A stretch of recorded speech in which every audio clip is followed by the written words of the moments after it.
The Galactic Educational Symposium on Nexus Prime had seen many things in its 12,000-year history. It had witnessed the rise and fall of civilizations, the birth of new technologies that could reshape reality itself, and the occasional food poisoning incident that wiped out entire academic departments. What it had never seen, however, was a human sitting in the front row of advanced theoretical warfare studies, furiously scribbling notes while surrounded by beings whose ancestors had been conquering star systems when Earth was still figuring out fire. Professor Velthak of the Zephyrian Empire stood at the lectern, his four arms gesticulating with the kind of dramatic flair that came naturally to a species that had evolved from theatrical predators. His crystalline exoskeleton caught the artificial starlight streaming through the dome's transparent ceiling, creating prismatic rainbows that danced across the amphitheater walls. He was in the middle of explaining the Corthanian Gambit, a military maneuver so sophisticated it required 17 dimensions of strategic thinking and at least 3 advanced degrees in quantum mathematics to fully comprehend. As you can observe from the holographic display, Velthak announced, his voice carrying the authority of someone who had authored 47 textbooks on interstellar warfare. The Corthanian Gambit exploits the fundamental weakness inherent in all defensive formations, the assumption of rational decision-making by opposing forces. The assembled students, a collection of the galaxy's most brilliant minds from species whose names required throat modifications to pronounce properly, nodded with the synchronized wisdom of beings who had been bred for intellectual superiority. There were the towering Bronthari with their massive craniums that housed brains the size of small planets, the ethereal whisper folk, whose thoughts moved faster than light itself, and the mechanical cognitrons who processed information in parallel dimensions simultaneously. And then there was her. The human sat among them like a particularly stubborn wildflower that had somehow sprouted in a garden of exotic orchids. She was unremarkable by galactic standards, bipedal, carbon-based, with that peculiar arrangement of features that made humans look perpetually surprised by their own existence. Her hair was an ordinary brown that reflected light in precisely the boring way one would expect, and her eyes held that distinctly human expression of someone trying very hard to understand something that was probably beyond her evolutionary pay grade. But here was the thing about humans that the galaxy's finest educational institutions had somehow failed to account for in their admissions criteria. They had an irritating tendency to ask questions that made everyone else uncomfortable. "Professor," she said, raising her hand with the kind of polite persistence that made advanced civilizations nervous, "what if the opposing force doesn't make rational decisions?" Velthak's lecture ground to a halt with the same graceless abruptness as a starship hitting an asteroid field. His 4 eyes blinked in sequence, a sign of confusion that his species had evolved to hide from predators, but which proved remarkably ineffective in academic settings. "I beg your pardon." "Well," the human continued, apparently oblivious to the fact that she had just committed the intellectual equivalent of suggesting that gravity might sometimes decide to work sideways, "the Corthanian Gambit assumes that the enemy will respond logically to tactical pressure. But what if they don't? What if they do something completely irrational instead?" A ripple of what could charitably be called amusement, and less charitably be called condescending smugness, passed through the assembled students. The Bronthari delegate's massive brain visibly pulsed with what appeared to be barely contained laughter.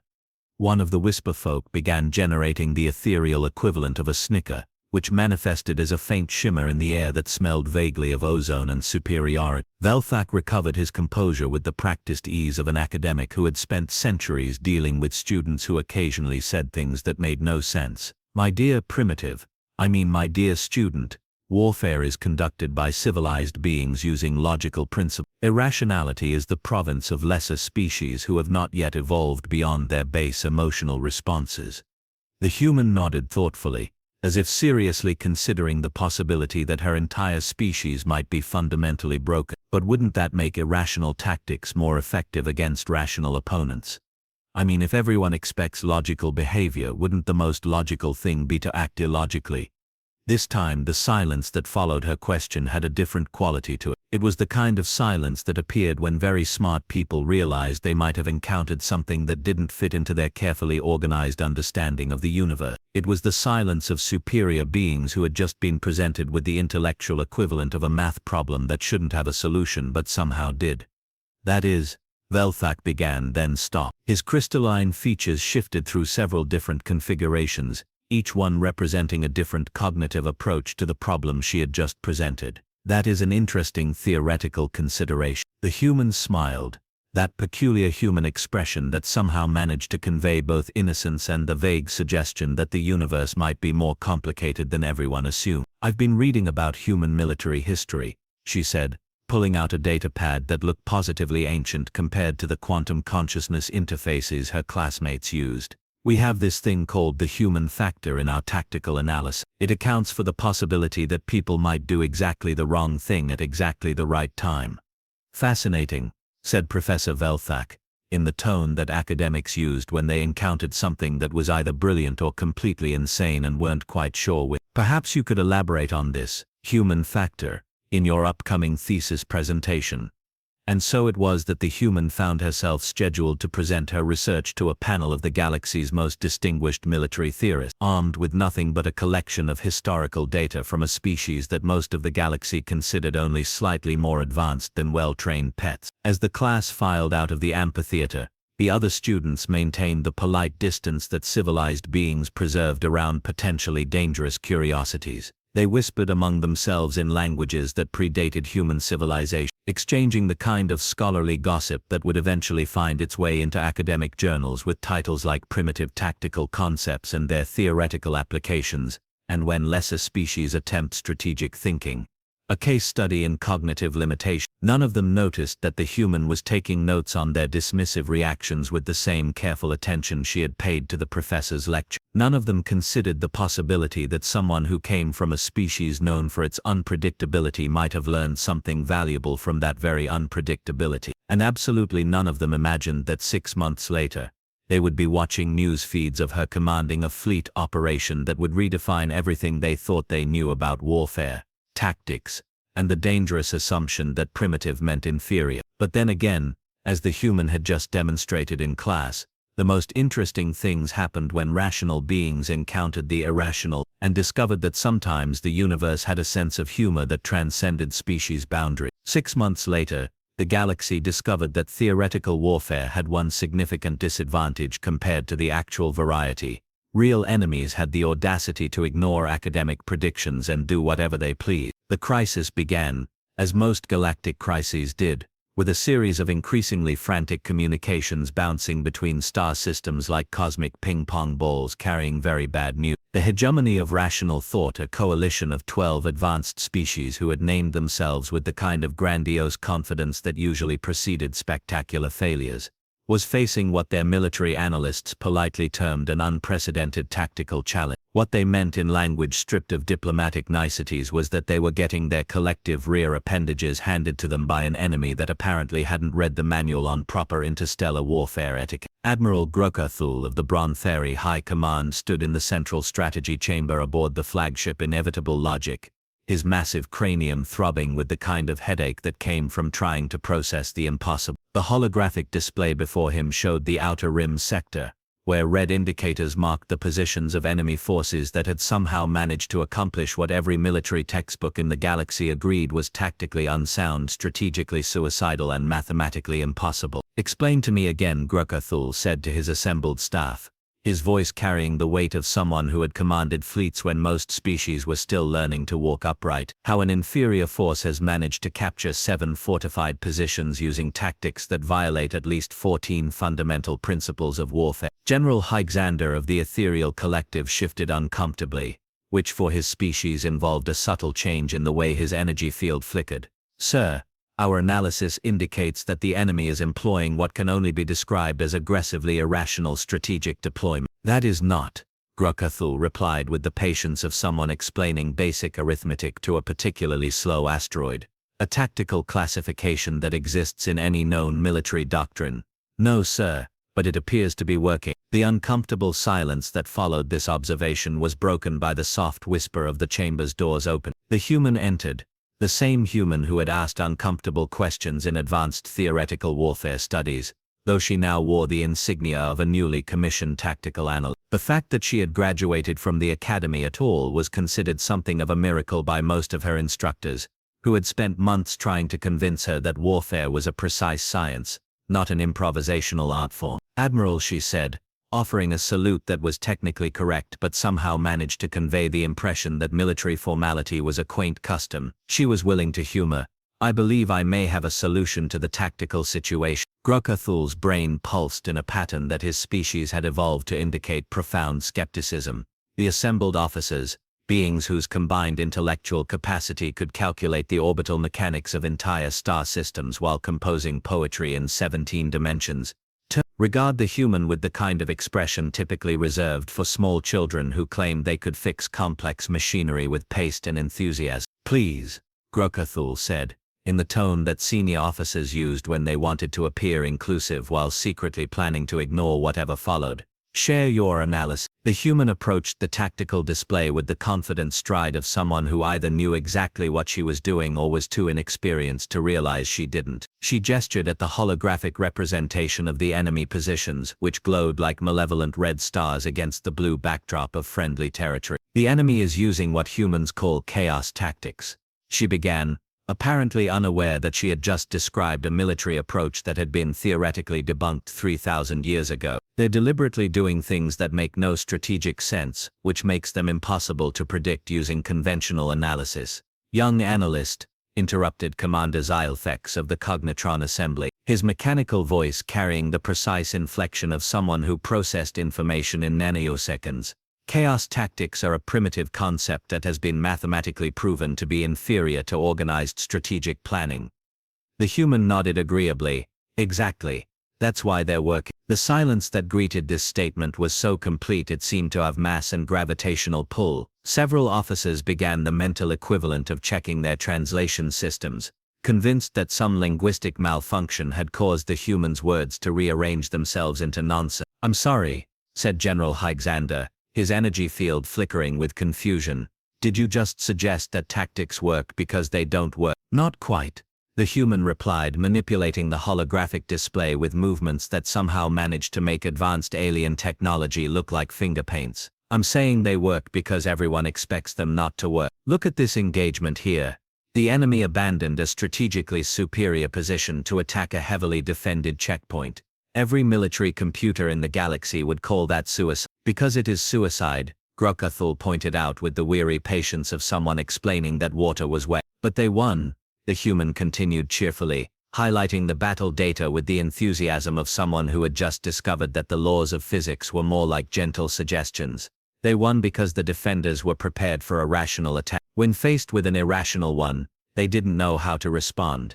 She manipulated the display again, showing a series of enemy movements that looked less like military tactics and more like the path a drunken space wasp might take through an asteroid field. "The enemy is using human-style warfare. They're making it up as they go along, adapting to each situation without following predetermined strategic patterns.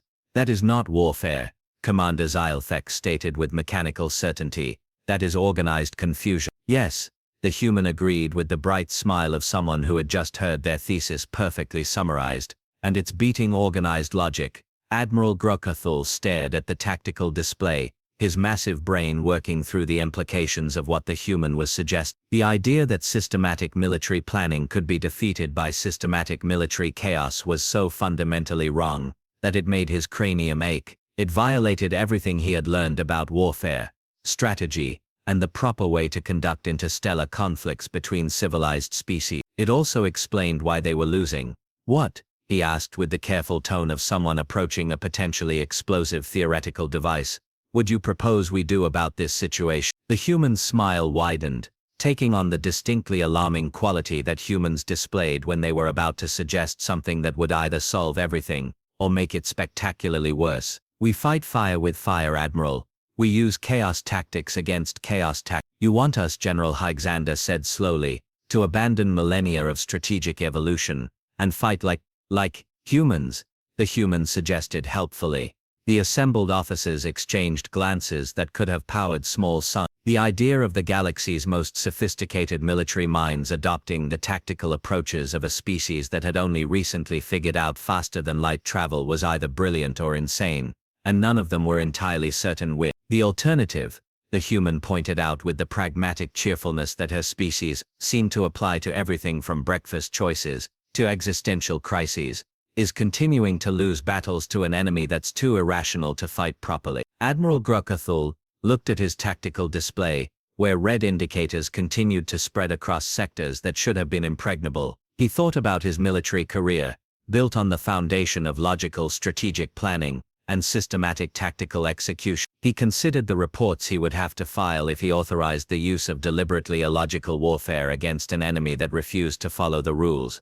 Then he thought about the reports he would have to file if he lost the war because his forces were too rational to win. "Very well," he said in the tone of someone about to either make history or become a cautionary tale that would be studied in military academies for generations. "Show us how to fight like humans." 3 months after Admiral Grukathul had uttered those fateful words, the hegemony of rational thought discovered that fighting like humans was considerably more complicated than anyone had anticipated. It wasn't simply a matter of abandoning logic. It was about embracing a form of structured chaos that somehow maintained coherence, while appearing to have all the tactical sophistication of a caffeinated squirrel. The human had been promoted 4 times in rapid succession, not because the alien command structure suddenly recognized her genius, but because every officer above her had requested transfer to safer assignments. Assignments like deep space mining operations in hostile nebulae, or diplomatic missions to recently deceased civilizations. Anything that didn't involve trying to understand how human military thinking worked. She now held the rank of strategic coordinator, a position that had been hastily created when it became clear that traditional military hierarchies couldn't accommodate someone whose job description essentially read "thinks sideways at problems until they surrender." Her office aboard the flagship Inevitable Logic had been relocated 3 times, not for security reasons but because her presence seemed to make nearby computer systems develop what the cognitrons diagnosed as logical anxiety disorders. The first major engagement using human-style tactics had been what military historians would later describe as aggressively successful in ways that defied mathematical explanation. The enemy had deployed their forces in a pattern that every strategic computer had predicted with 90. The human had looked at the same data, muttered something about reverse psychology with a side of controlled pandemonium, and ordered the fleet to do exactly what no sane commander would do. They had. General Alexander materialized in the human's office in his characteristic shimmer of confused energy, carrying a datapad that flickered with reports that made increasingly less sense the more one read them. "I need you to explain," he began without preamble, "how pretending to retreat while actually advancing while simultaneously appearing to do neither has become a recognized tactical maneuver." The human looked up from what appeared to be a 3-dimensional chess game played with holographic representations of fleet movements. "It's called the Kansas City Shuffle," she said, as if this explained everything. "You show them something but you don't show them what you're really doing." "Kansas City," Alexander repeated, his energy field fluctuating with the effort of processing geographical references that had no business existing in strategic doctrine, "is a location on your homeworld. The shuffle is the concept. Make them look left while you go right.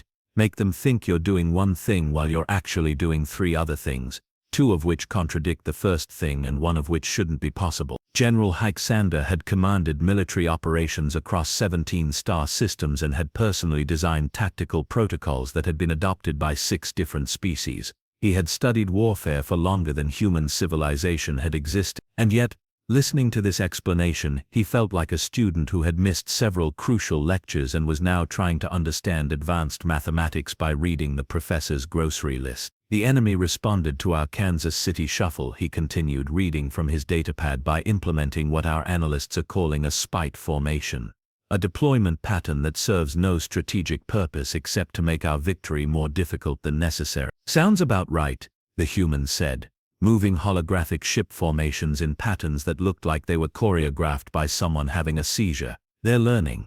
That's the problem with chaos tactics.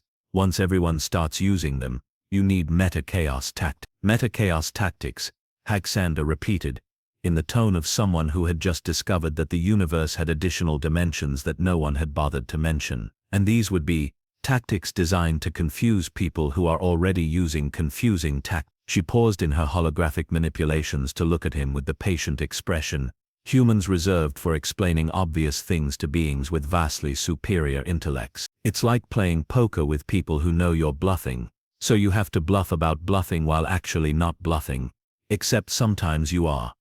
The general's energy field developed what could only be described as a migraine pattern. I understood warfare before I met you. You understood alien warfare, she corrected gently. Now you're learning human warfare, which is different because humans spent most of their military history fighting other humans, who were just as irrational and unpredictable as they were. So we got really good at outthinking people who thought like us. This explanation somehow made perfect sense and no sense simultaneously, which the general was beginning to recognize as the hallmark of human logic. Over the past 3 months, he had watched this impossible little biped revolutionize galactic military doctrine by introducing concepts like aggressive confusion, tactical spite, and something called the rope-a-dope, which apparently involved deliberately appearing incompetent until the enemy became overconfident and made mistakes. The results had been undeniable. The hegemony of rational thought was winning battles that should have been impossible to win, using strategies that made no sense to anyone, including the people implementing enemy forces. Previously unstoppable in their chaotic unpredictability, now found themselves out-chaosed by opponents who had learned to weaponize confusion itself. Admiral Grokthul wants to see you, Haxander said, his energy field settling into resignation. The High Command is considering a proposal. The human's expression shifted to something that her species might have described as cautiously optimistic, and that other species tended to interpret as dangerously interested. She had learned to recognize that particular tone in alien voices. It usually preceded offers that were either tremendous opportunities or elaborate attempts to make her someone else's problem. 20 minutes later, she stood in the flagship's primary conference chamber, surrounded by the assembled leadership of 12 different species, each representing civilizations that had mastered interstellar travel while her ancestors were still debating whether fire was safe to play with. The holographic displays showed star charts spanning half the galaxy, marked with the kind of strategic indicators that usually preceded either major victories or catastrophic defeats. Admiral Grokthul's massive cranium pulsed with patterns that indicated he was about to say something that his brain found profoundly uncomfortable. Coordinator, he began, using her title with the careful pronunciation of someone handling potentially explosive terminology. The High Command has been reviewing the tactical innovations you have introduced to our forces.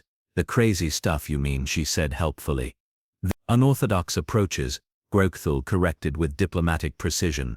Our analysis indicates that these methods have proven remarkably effective against enemies who themselves employ non-standard tactical doctrine. She waited for the inevitable but that lurked in every military briefing like a predator in tall grass. However, Grokthul continued, and there it was. We now face a strategic situation that requires not merely tactical innovation, but operational command authority over forces that span multiple sectors. The human felt that peculiar sensation that her species experienced when the universe was about to hand them more responsibility than any rational being would want. It was the same feeling humans got just before they did something that would either make them heroes or get them spectacularly killed, preferably both. You're offering me a fleet, she said, in the flat tone that humans used when reality had exceeded their expectations and was now actively mocking them. The largest combined fleet in galactic history, Commander Zalafex added with mechanical precision. 17 different species, 437 vessels, representing the most advanced military technology ever assembled. The human looked around the conference chamber at faces that represented billions of years of evolutionary development. Species that had conquered stars and reshaped matter itself, beings whose individual intellects could calculate the heat death of the universe, while composing symphonies that existed in 11 dimensions. And they wanted her, a representative of a species that had only recently figured out how to leave their own solar system without exploding, to command their greatest military endeavor. Well, she said, with the cheerful resignation that had carried her species through ice ages, world wars, and the discovery that the universe was much larger and more dangerous than anyone had suspected. I suppose someone has to teach the galaxy how to win a war by not knowing what they're doing. 2 weeks later, the newly minted Admiral stood on the bridge of the inevitable logic, watching 437 vessels arrange themselves in formation patterns that would have given traditional military strategists acute anxiety disorders. The combined fleet stretched across space like a three-dimensional constellation of destructive potential, representing enough firepower to sterilize solar systems, and enough collective intelligence to calculate the philosophical implications of doing so. What it didn't represent, according to every tactical assessment ever written, was a coherent military force capable of defeating the enemy they were about to face. The Entropy Collective had been terrorizing the Outer Rim for months, employing tactics so chaotically random that they made human military doctrine look positively methodical by comparison. They were pirates, revolutionaries, and philosophical anarchists who had somehow weaponized the concept of deliberate confusion and turned it into a military art form. Previous attempts to engage them had resulted in defeats so comprehensive that entire fleets had been found days later, orbiting random planets with their crews suffering from what military psychologists termed tactical bewilderment syndrome. "Admiral," came the crisp, mechanical voice of Commander Zalafex. "Long-range sensors indicate the enemy fleet is approaching. Their formation appears to be..." There was a pause that managed to convey digital confusion. "There is no recognizable formation. They appear to be moving in patterns that violate several laws of physics, and at least 2 principles of common sense." The Admiral studied the tactical display where red dots moved across the starfield like angry fireflies having an argument with mathematics. The enemy ships weren't just chaotic, they were aggressively, deliberately chaotic in ways that suggested they had studied every possible tactical mistake and decided to make all of them simultaneous. "Perfect," she said, in the tone that her bridge crew had learned meant she was about to do something that would either save the galaxy or traumatize it permanently. "They're trying to out-crazy." "Admiral," interjected General Heixender, his energy field flickering with what could charitably be called concern.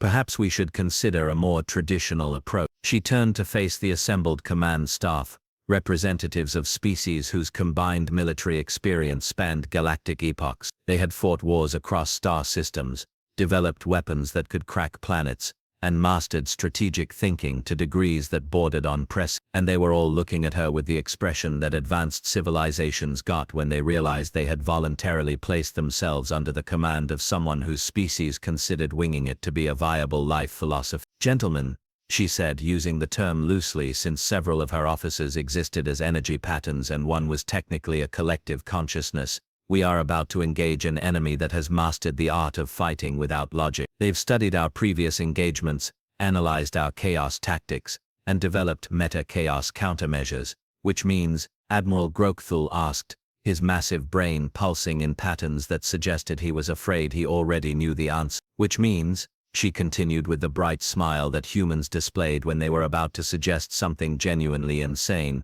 "we need to use meta-chaos tactics." The silence that followed this announcement had the quality of empty space itself, vast, cold, and utterly without comprehension. Several officers began what appeared to be species-specific stress responses, including one whose bioluminescent patches started flashing what could only be described as profanity in 12 different wavelengths. "You want us," Commander Zalafex said slowly, "to implement tactics that confuse tactics designed to confuse confusing tactics." She manipulated the holographic display, showing fleet movements that looked like they had been designed by someone having a lucid dream about advanced mathematics. "We're going to do something so inexplicably random that it circles back around to being strategically sound." The enemy fleet had closed to engagement range, their ships moving in patterns that seemed to exist in more dimensions than local space-time strictly allowed. Conventional weapons targeted them and found nothing to lock onto, not because they were stealthed, but because they were moving in ways that violated targeting computers' basic assumptions about how objects behaved in normal reality. "All ships," the Admiral announced over the fleet-wide communication channel, "implement the Kobayashi Maru Protocol." There was a brief pause while universal translators attempted to process a reference that existed only in human cultural memory, and found it impossible to render into any known language. "Admiral," came the confused voice of Captain Thexulon from one of the escort vessels, "our databases contain no tactical protocol by that designation."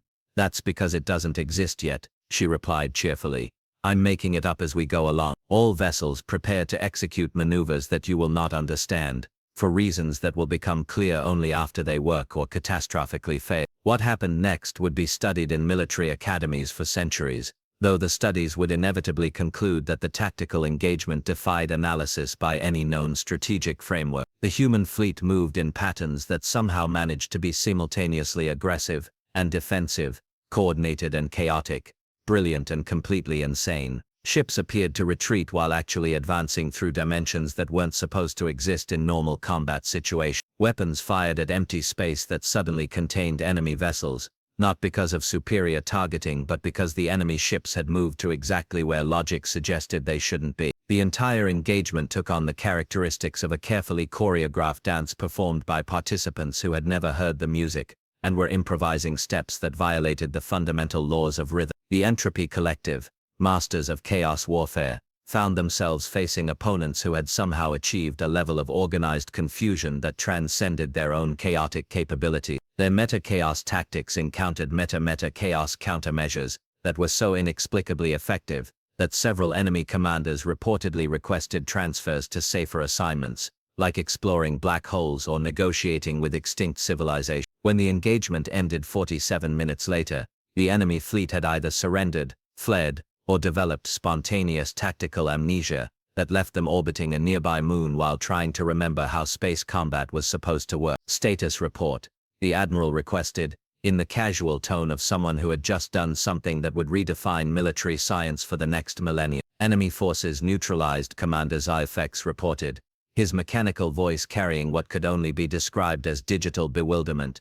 Our casualties are minimal, though approximately 30% of our crews are requesting psychological evaluation to confirm that what they just experienced actually happened. Admiral Grokthul's massive cranium pulsed in patterns that indicated his brain was attempting to process an experience that exceeded its evolutionary parameters.